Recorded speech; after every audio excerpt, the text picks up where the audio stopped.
3월 달이 되면 우리 3.1 운동 기념절도 있고 그래서 일본에 대해서 생각을 하게 됩니다. 일본 사람들이 참 한국을 비롯해서 아시아적인 식민 통치를 했던 그러한 역사를 가지고 있는데도 그들이 반성한다든가 그들이 참 사죄하는 그런 모습이 전혀 보이지 않고 있어서 이제 많은 사람들이 참 일본에 대해서 실망을 많이 하고 있습니다. 근데 일본 사람들이 어떻게 그렇게 하나가 되어져서 전 세계를 통치하는 그런 힘을 가질 수 있었을까 하는 것을 한번 생각을 해보면 일본의 종교를 한번 생각해 보게 됩니다. 일본의 대표적인 종교가 무엇일까? 기독교도 아니고 불교도 아니고, 소위 말하면 일본의 종교는 신도이즘이라는 것으로 귀결이 될 수 있습니다. 일본 사람들이 섬기는 신 자체가 800만 개나 된다고 합니다. 800만 개. 그러니까 그들은 필요에 따라서 신을 계속 세우면서 그 신사를 경배하고 신을 섬긴다는 거죠. 그래서 일본을 방문해 보면 여기저기에 계속 신사들이 많이 있는 것을 볼 수가 있습니다. 이 신사, 그들이 만드는 그 신들은 결국 천황 숭배로 연결되어지고 또 충성, 천황에 대한 충성으로 비결되어지는 그러한 체계를 가지고 있어서 그들의 종교는 이제 그 천황을 중심으로 한 그러한 종교성, 그러한 정신 체계를 가지고 있으므로 그들이 하나로 뭉치는 그러한 종교적인 역할을 하게 된다, 이렇게 생각하고 있습니다. 그 신사 가운데서도 가장 대표적인 것이 바로 우리는 잘 알고 있는 야스쿠니 신사입니다. 신사 가운데 가장 화려하고 가장 크고 가장 대표적인 것인데, 바로 이 신사에는 일본을 위해서 전쟁을 하다 죽은 군인들, 그 사람들 다 신으로 섬긴다는 거죠. 신사가 신들을 모신 집이라는 뜻 아니겠습니까? 그러니까 그들은 필요에 따라서 신을 계속 만들어가니까 800만 개나 되는 신을 세워놓고 있다는 거예요. 그러니까 일본 사람들은 신을 800만 개나 세우니까 일본을 방문해 보신 분들이 알겠지만 가는 곳곳마다 신사, 그래서 이건 귀신의 나라구나, 여기도 귀신 저기도 귀신, 전부 다 신이니까 그렇게 얘기를 하는데, 바로 이러한 신들로 말미암아 그들이 이제 자기네들도 800명 개나 되니까 자기네들도 모르는 거예요. 서로 이게 어떤 게 신인지 모르는 거죠. 그래서 알지 못하는 신이 일본에는 엄청나게 많이 있는 것이죠. 근데 오늘 본문에 보니까 바로 본문에도 알지 못하는 신을 위한 제단을 만들어 놓았구나라고 사도 바울이 이야기하는 내용이 나옵니다. 그래서 알지 못하는 신에게 제단을 쌓는 그들을 바라보면서 사도 바울이 이제 설교를 하기 시작을 하는데, 오늘은 이 말씀을 가지고 이제 하나님의 은혜를 나눠보고자 하는 것입니다. 우리가 지난 시간에 살펴봤던 것처럼 데살로니가 지역에서 3주일 동안 말씀을 증거했습니다. 실패처럼 보이기도 했지만 사실은 귀한 성경의 열매들이 맺혔다고 하는 것을 말씀을 드렸죠. 그런데 이 데살로니가 지역에서 이제 그 유대인들이 시기하고 질투해서 깡패들을 동원해서 전도팀을 이제 공격을 하니까 전도팀이 다 피했습니다. 이제 사도 바울과 또 디모데 그리고 실라 같이 피하여서 베레아라는 지역으로 이제 옮기게 됐습니다. 이 베레아 사람들은 데살로니가 사람들보다 더 신사적이었다, 더 마음이 넓은 사람이었다, 이렇게 평가를 합니다. 그래서 그들은 하나님의 말씀을 전할 때에 그 말씀을 받기를 굉장히 간절히 원했고, 또 들은 말씀은 정말 그런가? 라고 하면서 성경을 찾아보고 살피는, 굉장히 하나님 말씀을 잘 받는 그런 모습이 있었다라고 성경은 이야기합니다. 10장 11절에 이야기하기를 데살로니가에 있는 사람들보다 더 너그러워서 간절한 마음으로 말씀을 받고 이것이 그러한가 하여 날마다 성경을 상고하니라, 이렇게 되어져 있습니다. 그래서 베레아 지역에서는 하나님의 말씀 전하기가 굉장히 수월했었습니다. 그런데 이게 웬일입니까? 데살로니가에서 그 시기 질투하던 유대인들이 깡패를 동원해서 베레아까지 찾아와서 또 방해를 하는 것입니다. 그래서 할 수 없이 바울과 그 전도팀은 이제 피하여 내려오게 됐는데, 그곳이 바로 아덴이라고 하는 곳입니다. 이 바로 아덴의 이야기가 오늘 20절 우리가 읽은 본문에 나오고 있는 거죠. 이 아덴이라고 하는 곳, 이것은 우리에게 굉장히 낯설지 않습니까? 그러나 아덴이라고 하는 곳이 우리에게 아주 익히 잘 알고 있는 도시입니다. 아테네가 바로 아덴이라고 이렇게 표현이 되고 있는 것이죠. 아테네라고 하는 도시는 여러분이 잘 아실 겁니다. 헬라의 수도였고 철학과 또 예술과 교육의 중심지였습니다. 그래서 그곳에서는 많은 철학 사상들이 발표가 되어져 있었지요. 여러분이 잘 아시는 소크라테스나 플라톤이 바로 아테네가 고향입니다. 그리고 아리스토텔레스 같은 사람이, 그리고 오늘 본문에 나와 있는 에피쿠로스나 또 스토아 학파, 이런 사람들이 활동하던 무대가 바로 아테네, 이 아덴이라는 곳입니다. 이를테면 지성의 도시죠. 이 지성의 도시에서 이제 사도 바울이 하나님의 말씀을 전하게 되는 것입니다.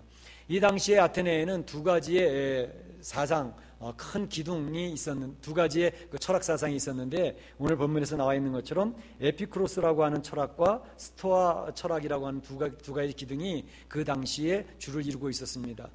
이 에피쿠로스라고 하는 것은, 에피쿠로스라는 사람이 시작한 것인데 BC 340년부터 시작했던 내용인데, 그 내용은 쾌락주의입니다. 인간은 뭐니 해도 쾌락이 인간의 행복을 주관한다, 이렇게 이야기하는 것이죠. 물론 시작할 때에는 그 쾌락이라고 하는 것은 정신적인 쾌락을 이야기하는 것입니다. 그래서 마음의 고통도 없고 근심도 없고 걱정이 없으면 그것이 인간의 행복이다, 이것을 강조하는 것이 에피쿠로스의 사상입니다.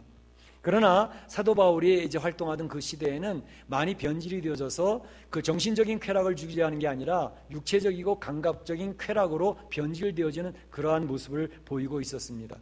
뿐만 아니라 이 에피쿠로스의 신관, 그들의 하나님에 관해서는, 그 관은, 신관은 어떻게 되어져 있냐면, 그것은 소위 말하면 그 이신론이라고 하는 신관을 가지고 있었습니다. 이신론은 영어로 하면 디이즘이라 그러죠. 그런데 그 내용이 뭐냐면 초월하신 하나님만을 이야기합니다. 내재하신 하나님을 이야기하지 않습니다. 그러니까 그들이 믿고 있는 신이라고 하는 것은 세상을 만들어 놓고 그냥 멀리 떠나버리시는 하나님이라고 생각을 하고 있는 것이죠. 예를 들어 설명하면, 우리가 시계를 차고 있지 않습니까? 그 시계는 만든 기술자가 있을 거 아니겠어요? 기술자가 시계를 만들었습니다. 그런데 그 시계는 한번 만들어 놓고 나면 기술자하고 시계는 상관이 없습니다. 시계는 스스로 돌아가면서 시간을 알려주고 있지 않습니까? 그것과 같은 관념으로 설명을 하는 겁니다. 하나님께서 에피쿠로스가 믿는 그 신이 이 세상을 만들어 놨다 하더라도 그 신은 그냥 초월에 계신, 이 세상 삶에 대해서는 전혀 관여하지 않는 그러한 분이시기 때문에 상관하지 않고 인간이 행복하게 살아가면 돼 라고 이야기하는 그런 신관을 가지고 있는 학파가 바로 에피쿠로스 학파입니다. 그런가 하면 또 한 학파는 여기 나와 있는 스토아 학파입니다.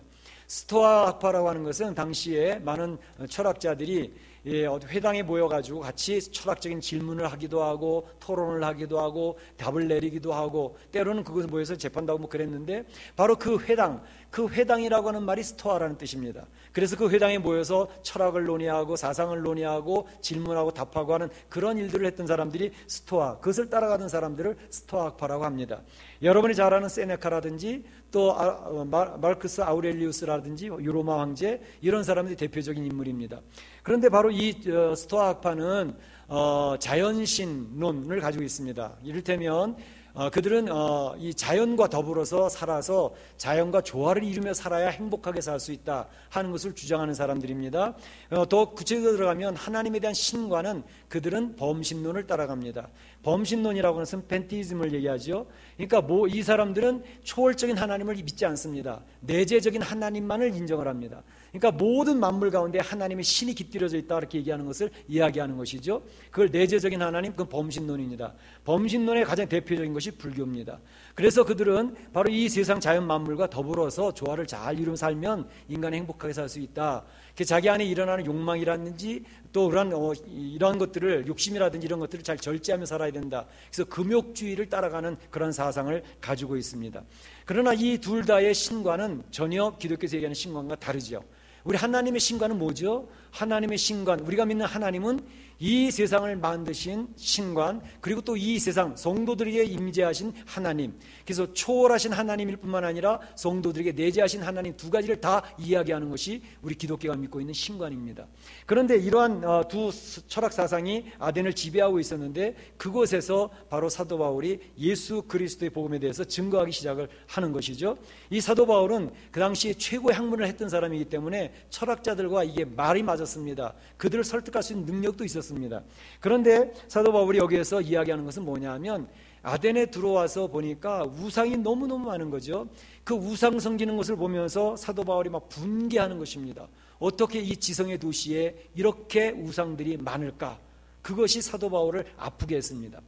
그래서 사도 바울은 그 우상에 대한 것을 가지고 설교하기 시작을 하는데, 먼저 그 우상에 대한 것을 생각을 해보면 보통 사람들이 생각하기를 우상을 섬긴다 할 때 우리 한국 사람들이 대부분이 우상 섬기는 또 미신을 섬기는 분들이 누굴까 생각을 해보면 시골에 있는 할머니들, 많이 배우지 못하신 그런 분들이 미신을 섬긴다든지 우상을 섬긴다든지 그런 생각을 하는 경우들이 많이 있어요. 그런데 오늘 본문에 보니까 전혀 그렇지 않더라는 것을 알 수 있는 거죠. 지성의 도시, 바로 그 모든 최고의 학문을 하고 있는 그 도시에 우상이 가득하다는 것은 그것을 반증해주고 있는 것입니다. 또 어떤 사람들은 그 얘기를 합니다. 그저 가난하게 살다 보니까 너무 힘들어서 그저 선왕당에다가 돌을 쌓아놓고 절하기도 하고 미신을 섬기기도 하고 또 우상을 만들어 놓고 그리고 복을 빈고 그런 일이 생긴 거 아닌가. 그러니까 가난한 사람이니까 우상을 섬겼을 거야. 그렇지도 않은 것 같아요. 왜냐하면 우리 한국에 재벌들이 많이 있는데요, 우상 섬기로 유명한 재벌들도 많습니다. 이를테면 대한항공의 조중훈 회장 같은 분, 이제 그분 창업자지요. 그분도 청사 하나를 지을 때마다 돼지머리 잡아놓고 반드시 고사를 지냈거든요. 그래서 그들은 그냥 그렇게 해야 이제 번창하고 모든 일이 잘 된다고 그렇게 하는 분, 대한항공 조중훈 회장뿐만이 아닙니다. 그 외에 많은 재벌도 그렇게 하는 분들 아직도 있거든요. 그러니까 결코 가난하다고 해서 우상을 섬기거나 부자이기 때문에 우상 안 섬기는 게 아니더라 이것이죠. 어떤 분은 그럴 겁니다. 그 사람들은 기독교인이 아니고 비신자니까 그러니까 우상을 섬겼겠지요, 얘기하실지도 모르지만 꼭 그렇지도 않아요. 보게 되면 신자들도 우상 때문에 무너진 일이 얼마나 많이 있었습니까? 우리 구약 성경에서 하나님께서 유다 백성들과 이스라엘 백성을 향해서 계속 야단치고 진노하시고 계속 경고하시는 내용이 뭡니까? 제발 우상 좀 섬기지 말라는 거 아니었습니까? 그들은 여호와를 섬기는 사람들이었습니다. 그런데 여호와 이름을 부르고 여호와를 섬기는 사람들인데 우상 앞에 절을 하고 우상 앞에 그들이 빼앗기니까 하나님께서 결국은 이스라엘은 아수르에게 망하게 하고 남쪽 유다는 바벨론의 포로를 당하게 함으로써 그들을 또다시 환난과 고난 가운데서 훈련시키고 연단시키고 계시지 않습니까? 그러니까 믿는 사람들이라 해서 우상 섬기는 것에부터 절대 예외되지는 않더라 하는 것을 알 수가 있는 것입니다. 그러면 이 내용을 우리에게 한번 적용을 해보는 거죠. 예수 믿는 사람들은 그 우상을 안 섬깁니까? 우리 예수님 믿는 사람, 교회 출석하는 사람들이 무슨 돌로 만들어진 우상을 섬기겠습니까? 아니면 무슨 형상을 만들어 섬기겠습니까? 그런 건 절대 안 하지요. 적어도 교회 나오는 사람들이 어떤 모양을 만들어 놓고 그 앞에 절하는 그런 일들은 별로 없습니다. 그러나 성경에서, 신약 성경에서는 이 우상의 개념을 새롭게 업그레이드 시켜서 설명을 합니다. 사도 바울은 골로새 3장에서 이렇게 얘기를 합니다. 탐심은 곧 우상 숭배니라, 이렇게 이야기를 합니다. 그러니까 형태를 갖추고 그 앞에 절하지 않는데도 탐심, 욕심을 내는 것, 그것은 곧 우상 숭배다, 이렇게 사도 바울은 새롭게 정의를 하고 있거든요. 무엇이 우상 숭배냐? 하나님을 첫째 자리에 놓지 아니하고 하나님을 두 번째로, 세 번째로, 네 번째로 밀어놓고 있는 것은 그 하나님 앞에 놓여져 있는 모든 것은 다 우상이다, 이렇게 이야기를 하는 것입니다. 보통 교회에 출석하는 분들이 하나님을 섬기지 않는다고 그러지는 않지 않습니까? 다 주님 앞에 나와서 예배드리고 또 하나님 앞에 기도도 하고 성경도 읽고 다 하나님 섬긴다고 이야기를 하고 있습니다. 그런데 우리들이 조심해야 될 부분들이 뭐냐면 하나님을 이야기하고 하나님을 중요하게 여긴다고 하는데 하나님보다 더 중요하게 여기는 것들이 있는가 없는가를 살펴봐야 되는 것입니다. 하나님이 두 번째, 세 번째로 랭킹이 떨어지고 하나님보다 더 앞에 있는 랭킹 1이 무엇인지, 내가 그러한 것을 가지고 있지는 않은지 살펴볼 필요가 있다는 것이죠. 쉽게 많은 적용하는 것들이 주로 이 세상의 물질, 돈입니다. 돈이 지배하는 만문이즘 시대를 살고 있지 않습니까? 돈이 하나님이시니, 이렇게 주기도문도 바꿔서 또 이야기하고 있지 않습니까? 그런데 바로 이런 물질, 돈을 하나님 섬기는 것보다 더 중요시 여긴다면 그 돈이 하나님 우상이 될 수가 있습니다. 뿐만 아니라 하나님을 잘 섬기면서도 우리 더 그것보다 중요하게 여기는 것이 있다면 어떤 것들이 있을까요? 물론 하나님께서는 우리 가정의 자녀들을 사랑하라고 그러셨죠. 성경, 예수님을 잘 믿는 사람은 가정을 화목하게 만듭니다. 그리고 가정은 가정으로서의 권위가 서고 가정의 자녀들은 그 질서 속에서 부모님의 순종을 하고 이런 질서 있는 가정으로 하나님께서 잘 만들어 주시기를 원하십니다. 그래서 자녀들을 잘 케어하는 것이 필요합니다. 그렇게 성경은 가르치고 있습니다. 그런데 하나님보다 자녀를 더 귀하게 여긴다면, 하나님 안 섬기는 건 아닌데 하나님보다 내 자녀가 더 귀해요. 그렇다면 바로 그 자녀도 하나님보다 더 앞서는 것이 되기 때문에 우상이 될 수 있다라고 이야기를 합니다. 뿐만 아니라 어떤 경우에는 내 자신이 그럴 수도 있습니다. 하나님도 내가 잘 섬기고 싶고 하나님도 소중하긴 한데 그런데 하나님보다 내 자신이 더 소중해. 내가 더 소중해. 그러면 내 자신이 우상이 되는 것입니다. 그러니까 성경에서 이야기하는 것은 하나님보다 더 사랑하는 것이 있다면 얼마든지 우상의 자리에 그들이 놓일 수 있다는 사실을 기억을 하고 조심해야 된다라고 이야기를 하고 계시는 것입니다. 바로 이러한 우상, 우리는 사단 앞에 참 놀림당하지 아니하도록 늘 신경을 쓰고 영적인 분별을 잘해서 하나님이 싫어하시는 그러한 우상을 두지 않도록 힘써야 될 것입니다. 바로 이러할 때에 이제 사도 바울이 그 아덴에서 이제 그 복음을 증거하게 되는데, 예수 그리스도께서 여러분을 사랑하십니다. 그분이 여러분을 위해서 죽으셨다가 다시 부활하셨습니다. 이렇게 이야기를 하니까 그 아덴의 도시는 지적인 호기심이 굉장히 강한 도시였다고 그랬잖아요. 철학자들은 뭐 새로운 것만 오면 그저 그것에 대해 궁금해가지고 묻는 겁니다. 사도 바울에게 와서 묻습니다. 네가 가르치는 새로운 가르침이 무엇이냐? 우리가 알기를 원한다. 지금 가르쳐줘라. 이렇게 얘기를 합니다. 그래서 아레오바고라고 하는 그러한 사람들이 모이는 터로 사도 바울을 데리고 갑니다. 아레오바고에서 이제 사람들이 모였습니다. 그곳에서 사도 바울의 이야기를 듣고 싶습니다. 이렇게 얘기합니다. 내가 어떤 이상한 것을 지금 들려주고 있는데 그것이 무슨 뜻인지 우리에게 말해라 라고 이야기를 하는 본문의 내용이 나오고 있죠. 사도 바울이 이야기를 합니다. 그래, 내가 여러분에게 이야기하고 싶은 것이 있습니다. 오늘 제가 아덴에 와서 이렇게 쭉 돌아보는데 거리 곳곳마다 막 우상들이 많이 있더라고요. 그런데 심지어 알지 못하는 신에게라고 이름 명패를 붙인 제단을 봤는데, 알지 못하는 신에게 제단을 여러분 경배하고 있지 않습니까? 사실은 그 사람들이 알지 못하는 신에게라는 제단을 만들어 놓고 섬기고 있었던 이유가 있었습니다. 자기네들이 알고 있는 신들 있잖아요. 많은 신들, 알고 있는 신들은 이름을 다 붙여서 제단을 만들어 놓고 그들이 섬기고 있었습니다. 그런데 혹시 자기네들이 알지 못하는 신이 있다면 그 신에게도 경배하기를 원한다는 것입니다. 왜냐하면 알지 못하는 신이 자기를 섬기지 않는다고 화를 낸다든지 분노하든지 해서 자기 개인에게나 또 공동체나 이 아덴에 벌을 내리면 어떻게 하겠느냐 이거죠. 그러니까 알지 못하는 신에게도 제단을 만들어서 그를 섬기자, 이렇게 결론을 지었던 것입니다. 그러니까 사도 바울이 바로 그 얘기를 하는 것입니다. 당신들이 알지 못하는 신에게라고 제단을 만들어 섬기고 있는데 내가 바로 그 알지 못하는 신에 대해서 여러분에게 알려주기를 원합니다 라고 설명하기 시작을 합니다. 그리고 설교를 시작하는 거죠.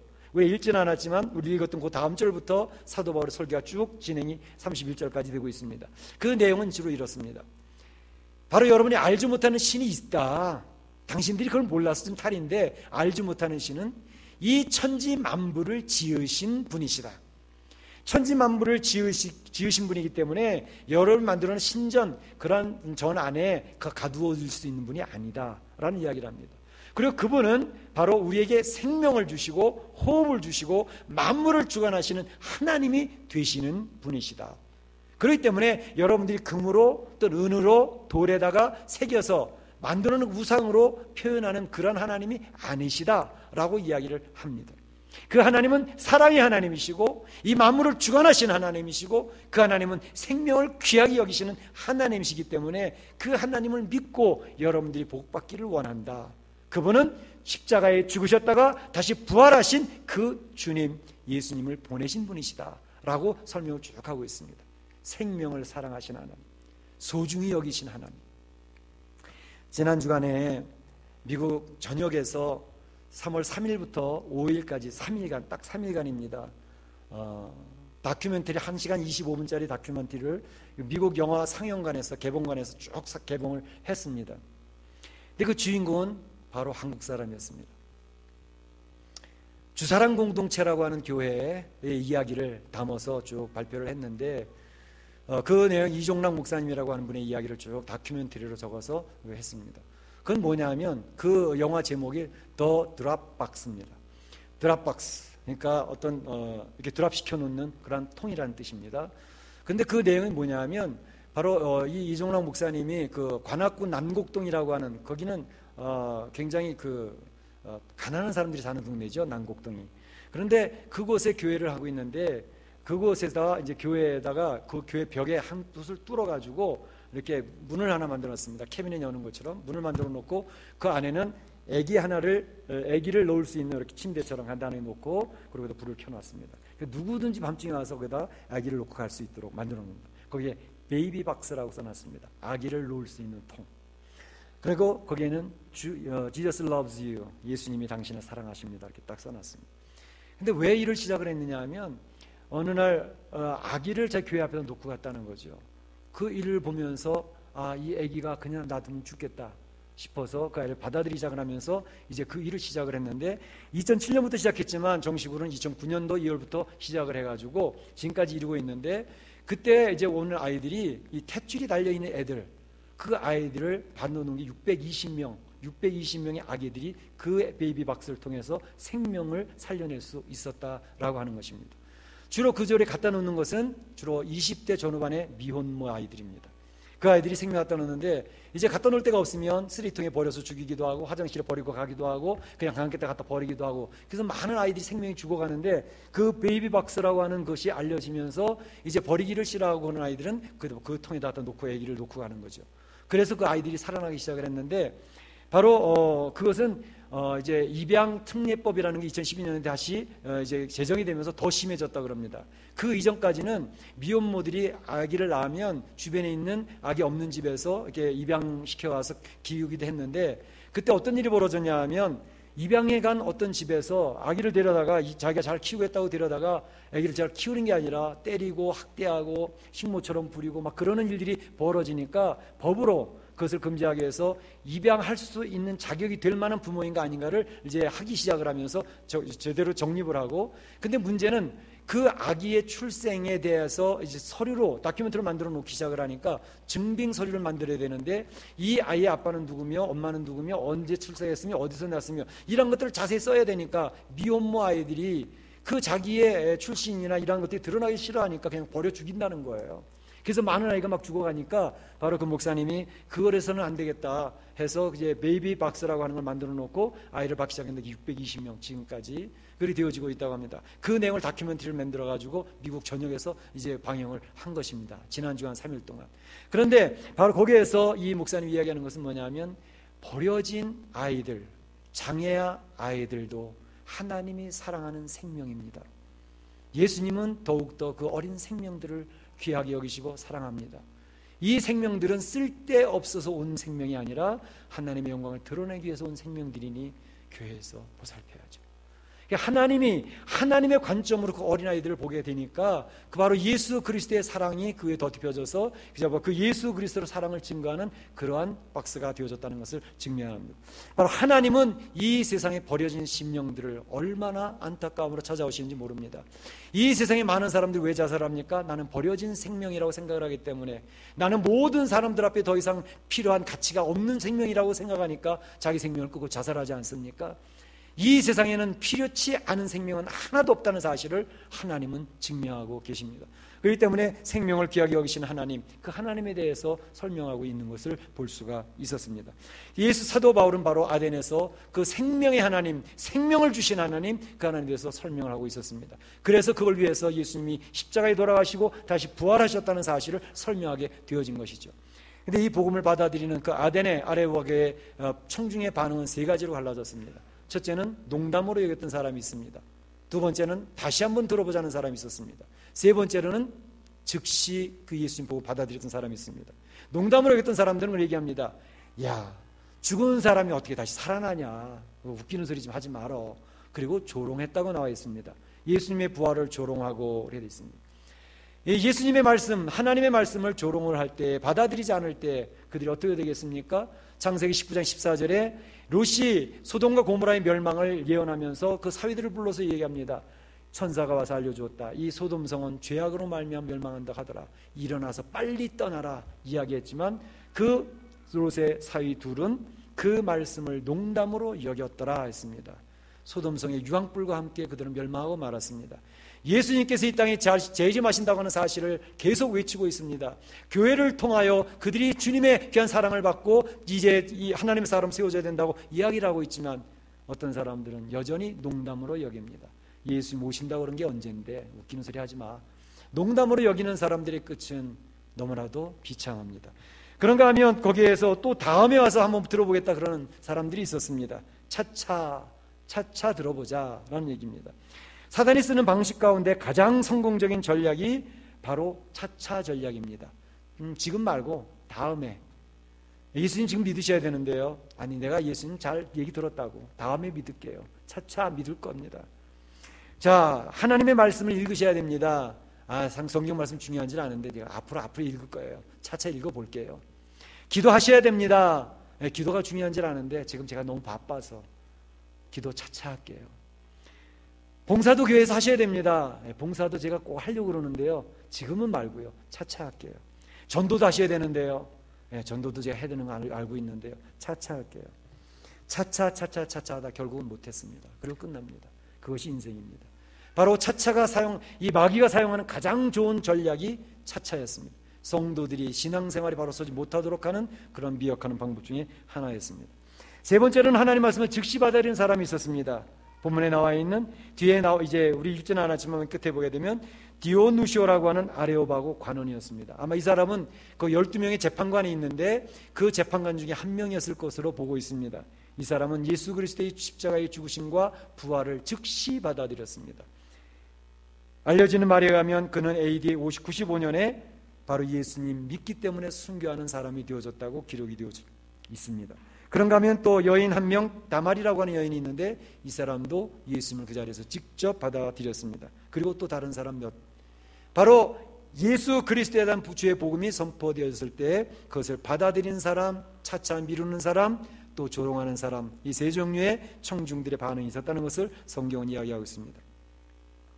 오늘 말씀 마치고자 합니다. 세상 사람들은 무신론자라고 주장하는 사람이 많습니다. 그러나 아무리 무신론자라고 외쳐도 모든 사람에게는 종교성이 있습니다. 왜냐하면 하나님이 세상을 하나님의 형상인 종교, 영적인 존재로 만들어 놓으셨기 때문에 무언가를 믿지 않고서는 살 수 없게 되어져 있습니다. 그래서 우상을 만들고 있는 것입니다. 오늘 본문에도 알지 못하는 신에게까지라도 그들은 절하려고 하고 있지 않습니까? 바로 사도 바울은 너희들이 알지 못하는 신, 그가 바로 하나님이시다라고 하면서 접촉점을 가지고 설명을 하고 있습니다. 하나님이 세상을 사랑하셔서 예수 그리스도를 보내주셨다고, 그리고 십자가에서 그분은 돌아가셨다고, 나의 죄를 대신해서. 그런데 3일 만에 다시 부활하셨다고. 그 예수님을 믿으면 우리가 영생을 얻고 하나님의 자녀가 된다라고 사도 바울은 계속 강조하고 있습니다.